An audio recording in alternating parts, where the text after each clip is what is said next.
यीशु और उसके वचन को जानने के लिए इस चैनल को सब्सक्राइब करना ना भूलें। अगर वीडियो अच्छा लगे तो लाइक और शेयर जरूर करें। आज की वीडियो का विषय है, क्या आप शिष्य हैं? आप किस प्रकार के शिष्य हैं? बाइबल में ईसाई शब्द का इस्तेमाल सिर्फ 3 बार किया गया है, लेकिन शिष्य शब्द का इस्तेमाल 250 से भी अधिक बार किया गया है। यीशु ने शिष्यों से कहा, जाओ और शिष्य बनाओ। यह नहीं कहा जाओ और ईसाई बनाओ। शिष्य को अपने गुरु के समान दिशा में चलना होता है। शिष्य अपने गुरु के प्रति समर्पित होता है। आज हम 3 प्रकार के शिष्यों पर विचार करेंगे: नकली शिष्य, प्रेमी शिष्य और आत्मविश्वासी शिष्य। चलिए देखते हैं नकली शिष्य के बारे में। यीशु ने घोषणा की कि उसके शिष्यों में से एक उसे धोखा देगा। शिष्यों के लिए यह चौंकाने वाली बात थी। उन्होंने भोजन, जीवन और यात्राएं यीशु के साथ की। यीशु के चमत्कारों को देखा। उनमें से अपना ही कोई यीशु को धोखा कैसे दे सकता है? यहूदा यीशु को धोखा देकर मार डालने वाला था, परंतु यीशु ने यहूदा के साथ कैसा व्यवहार किया? यीशु ने अपने शिष्यों के पैर धोए, जिनमें यहूदा भी था। यीशु ने उसे रोटी का टुकड़ा दिया, कठोरता से बात नहीं की, परंतु विनम्रता से घोषणा की कि तुम में से एक मुझे पकड़वाएगा। शैतान यहूदा में प्रवेश करता है और फिर यहूदा बाहर चला जाता है।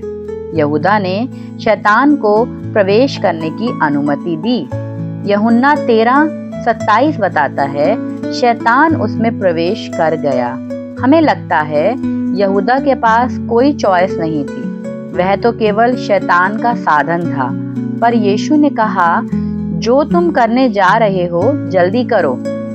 यह यहूदा का अपना फैसला था। वह पहले भी कई बार अपना दिल कठोर कर चुका था।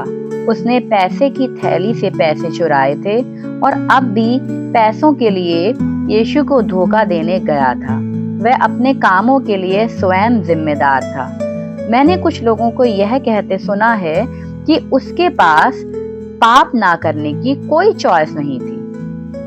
मेरे सहपाठी नकल कर रहे थे। मेरे पास कोई चॉइस नहीं थी, मैं फेल हो जाता, एक विद्यार्थी ने कहा। लेकिन उसी कक्षा में एक विश्वासी बच्चे ने, जिसे नकल की सामग्री दी गई पर उसने उसे ना देखने का फैसला किया, फिर भी वह पास हो गया। अच्छा, लोग कहते हैं हम झूठ बोले बिना व्यापार नहीं कर सकते। ऐसा नहीं है, आपके पास चॉइस है। झूठ बोले बिना भी व्यापार किया जा सकता है। हमारे पास हमेशा चॉइस होती है, क्योंकि आप एक अच्छे शिष्य हैं। कुरिन्थियों 10:13 बताता है, परमेश्वर वादा करते हैं कि वह हमें किसी ऐसी परीक्षा में नहीं पड़ने देंगे जो मनुष्यों के सहने से बाहर है, वरन परीक्षा के साथ निकास भी करेंगे कि हम सह सकें। यहूदा ने शैतान को अपने अंदर प्रवेश करने दिया। वह अपनी इच्छा से शैतान का साथी बना। याकूब 4:7 बताता है, इसलिए परमेश्वर के अधीन हो जाओ, शैतान का सामना करो तो वह तुम्हारे पास से भाग निकलेगा। यहूदा ने अंधकार के लिए प्रकाश को छोड़ दिया। उसने पैसों के लिए यीशु को धोखा दिया। वह सांसारिक धन से प्रेरित था। वह यीशु के साथ रहकर अमीर नहीं बन पाया। वह बाहर से ऐसे चलता और बोलता था जैसे वो बहुत अच्छा है, लेकिन यहूदा एक नकली शिष्य था। आप यीशु को क्यों फॉलो करते हैं? मित्र, स्वास्थ्य, धन या समुदाय के लिए? आप क्या सोचते हैं, यीशु को फॉलो करने से आपको क्या मिलेगा? भजन संहिता 139:23 और 24 बताता है, हे परमेश्वर, मुझे जांच कर जान ले, मुझे परख कर मेरे विचार जान ले और देख कि मुझ में कोई बुरी चाल है कि नहीं, और अनंत के मार्ग में मेरी अगुवाई कर। आइए देखते हैं प्रेमी शिष्य के बारे में। यूहन्ना 13:34 बताता है, मैं तुम्हें एक नई आज्ञा देता हूँ कि एक दूसरे से प्रेम रखो। जैसा मैंने तुमसे प्रेम रखा है वैसा ही तुम भी एक दूसरे से प्रेम रखो। पुराने नियम में परमेश्वर के लोगों को आज्ञा दी गई कि अपने पड़ोसी से प्रेम करें। लय व्यवस्था 19 का 18 बताता है, तो फिर ये नया आदेश या आज्ञा कैसी है? यहाँ यीशु ने यह नहीं कहा एक दूसरे से प्रेम करो, बल्कि यह कहा कि जैसा मैंने तुमसे प्रेम किया है वैसे ही तुम भी एक दूसरे से प्रेम करो। क्या सभी शिष्य एक दूसरे को पसंद करते थे? क्या वे अच्छे दोस्त थे? मानव स्वभाव के आधार पर ऐसा होना असंभव है। कौन सबसे बड़ा है, इस विषय पर शिष्य झगड़ते रहते थे। यीशु ने हमसे कैसा व्यवहार किया, सोचिए तो। यीशु ने पहल की, यीशु ने पहले कदम उठाया। वे स्वर्ग से धरती पर मनुष्य बनने के लिए आए, फिर शिष्यों को बुलाया, फिर उनके जीवन और परिस्थिति में गए। हमें भी दूसरों के प्रति प्रेम दिखाने के लिए पहल करनी चाहिए। दूसरों के कदम उठाने का इंतजार ना करें, अपने आराम क्षेत्र से बाहर निकलें। चर्च में हो सकता है किसी नए विश्वासी के पास जाकर उससे बात करना। जब चर्च में कोई नया व्यक्ति आता है, उससे प्रेम दिखाएं। यीशु ने अपने शिष्यों से इसलिए प्रेम नहीं किया क्योंकि वे आदर्श नागरिक थे। यीशु कर वसूलने वाले मत्ती से प्रेम करते थे। वह पतरस से प्रेम करते थे जिसने मसीह को अस्वीकार किया था।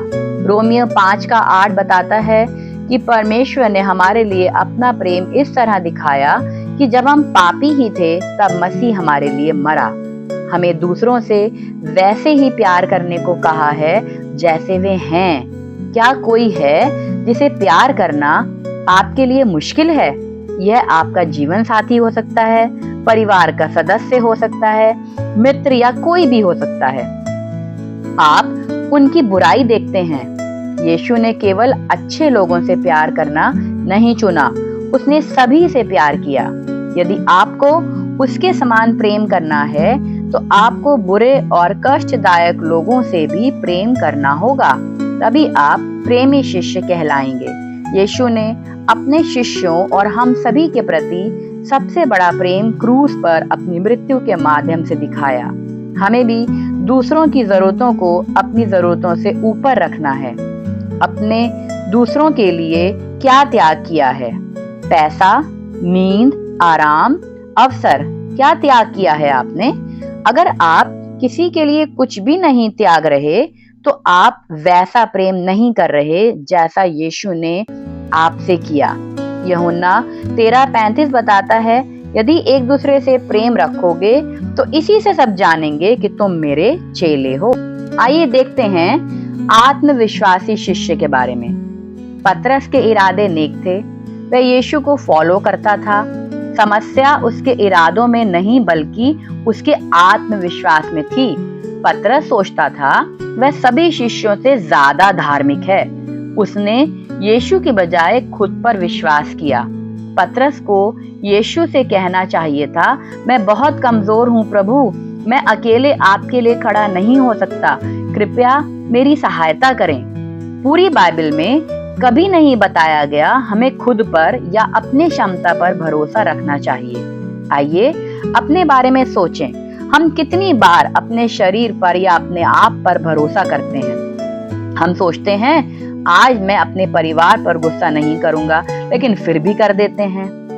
आपके सामने कोई लत होती है, आपको यकीन है आप उसे दूर कर सकते हैं, पर वह फिर भी वापस आ जाती है। अगर हमें यीशु का चेला बनना है तो हमें अपना आत्मविश्वास त्यागना होगा। हमें उस आत्मविश्वास को ईश्वर विश्वास से बदलना होगा। नीति वचन 3 का 26 बताता है, क्योंकि यहोवा तुझे सहारा देगा और तेरे पांव को फंदे में फंसने ना देगा। क्या नूह को जहाज बनाते समय आत्मविश्वास की कमी थी? नहीं, उसे पूरा भरोसा था कि परमेश्वर इसे बड़े काम को पूरा करने में उसकी मदद करेंगे। क्या दाऊद गोलियत का सामना करते समय डरपोक और आत्मविश्वास से रहित लग रहा था? नहीं, उसे पूरा भरोसा था कि परमेश्वर उसे विजय दिलाएंगे। क्या पतरस को यीशु के नाम का प्रचार करने में डर लगा जब यहूदी उसका विरोध कर रहे थे? नहीं, उसने अपना प्रचार किया, उसने मसीह पर भरोसा रखा। इसी तरह मेरे प्रियो, प्रभु पर निर्भर रहो, अपने आप पर नहीं। पहला कुरिन्थियों 10:12 बताता है, इसलिए जो कोई समझता है कि मैं स्थिर हूँ, वह चौकस रहे कि कहीं गिर ना पड़े।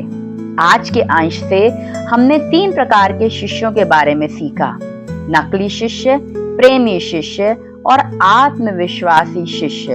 हमने सीखा कि एक सच्चा शिष्य सही प्रेरणाएं रखता है और धीरज रखता है।